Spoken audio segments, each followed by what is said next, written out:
Shalom dan puji Tuhan saudara atas kebaikan Tuhan pada setiap kita, sehingga pagi ini dengan izin Tuhan kita boleh bangun dengan tubuh sehat, pikiran cerdas dan semangat yang berkobar-kobar untuk melayani Tuhan. Untuk memulai renungan kita, mari kita berdoa. Bapa di surga, terima kasih karena Engkau hadir bersama dengan kami sementara kami mendengar dan mempelajari firman Tuhan. Dalam nama Yesus kami berdoa. Amin. Saudara dan saudari yang dikasih dalam Kristus, tajuk renungan kita pagi ini ialah mengampuni, membebaskan diri. Benarkah? Bagaimana ini boleh terjadi dalam hidup kita? Firman Tuhan dalam Kolose 3 ayat 13 mengatakan, sabarlah kamu seorang terhadap yang lain dan ampunilah seorang yang akan yang lain apabila yang seorang menaruh dendam terhadap yang lain, sama seperti Tuhan telah mengampuni kamu.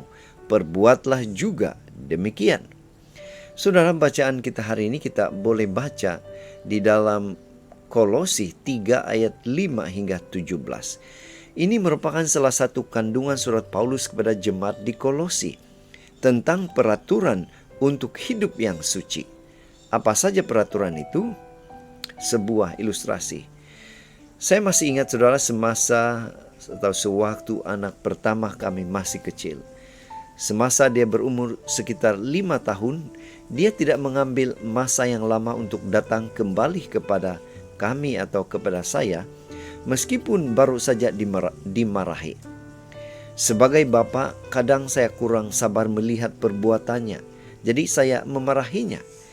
Setelah itu biasanya saya akan memerlukan beberapa menit waktu untuk menenangkan diri. Namun tidak demikian dengan anak kecil. Bahkan ketika saya meminta maaf karena cara saya menegurnya kurang bijaksana, tanpa kata dia memeluk saya tanpa perasaan yang benci. Saudara, apa kata firman Tuhan tentang mengampuni? Mengampuni adalah perintah Yesus kepada umatnya, Matius 18:35. Paulus menegaskan juga, sebagai manusia baru di dalam Kristus, kita diajak untuk saling mengampuni. Mengampuni memerlukan kerendahan hati, belas kasihan, kemurahan dan kesabaran. Kita semua adalah orang-orang yang sudah diampuni. Harga pengampunan itu tidak ternilai, yaitu kematian Yesus di kayu salib. Semakin kita menyadari besarnya anugerah ini, semakin kita dimudahkan untuk mengampuni sesama. Tuhan telah mengampuni kita sebelum pun kita menyebutkan butiran-butiran dosa kita. Dia melihat hati kita yang bertobat dan mengampuni kita dari segala pelanggaran kita. Bagaimana dengan kita, saudara? Ingat, orang yang mengampuni tidak akan menyimpan kesalahan orang lain di dalam hatinya. Mengampuni berarti memilih untuk melupakan kesalahan orang lain.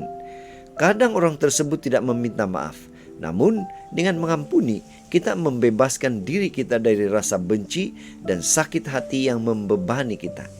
Dengan hati yang terbebas, inilah kita boleh kembali melakukan panggilan hidup sebagai umatnya dengan lebih bersemangat atau lebih efektif. Itu sebabnya pada pagi ini, mari kita ingatkan diri kita bahwa mengampuni orang lain akan memerdekakan kita, akan membebaskan kita dari rasa benci. Inilah doa dan harapan kita. Mari kita bersyukur, mari kita berterima kasih kepada Tuhan karena Dia memberikan kita kekuatan, kemampuan untuk boleh mengampuni orang lain. Mari saudara, kita tetap setia, tetap semangat, tetap positif, tetap sihat bersama dengan Tuhan sampai Maranatha. Tuhan memberkati kita. Mari kita berdoa. Bapa di surga, terima kasih karena sekali lagi kami diingatkan untuk mengampuni orang lain. Karena mengampuni itu akan memerdekakan kami, membebaskan dari rasa benci. Dalam nama Yesus kami berdoa. Amin.